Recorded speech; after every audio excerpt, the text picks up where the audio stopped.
vers d'album. Je déclare, soutiens, certifie et proclame, envers et contre tous, maintenant et toujours, qu'il n'est pas d'être au monde heureux comme la femme.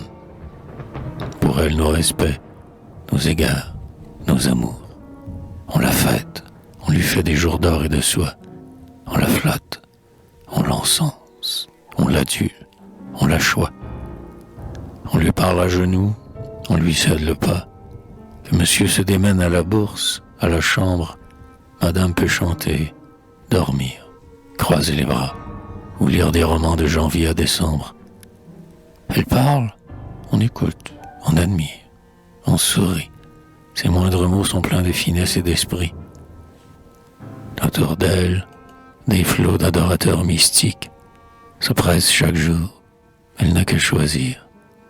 Et pour récompenser leurs ardeurs extatiques, ils ne demandent rien que l'idéal plaisir, à grand Dieu, de baiser un gant de sa main blanche ou d'étreindre en valsant son frêle corps qui penche. Elle résiste aux hommes, on vante sa vertu, mais pour peu qu'elle cède à son premier caprice, sans doute elle avait bien longtemps combattu, pauvre âme, mais aussi, pour un tel sacrifice, que n'a-t-elle pas droit de réclamer de nous? Et notre temps perdu, morbleu, l'oubliez-vous?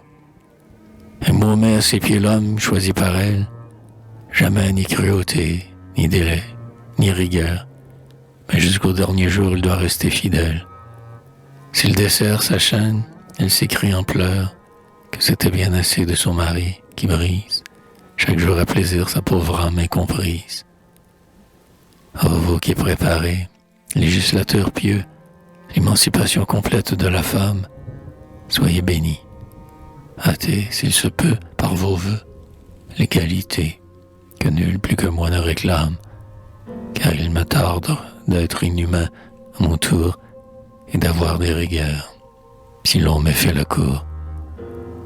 Mais quand vous le direz d'accepter, en échange de son inviolable et douce royauté, les charges du travail et de l'égalité, et d'être un homme au lieu d'une fleur ou d'un ange, alors, réformateur vertueux et profond, qui vous dit que la femme acceptera vos dons?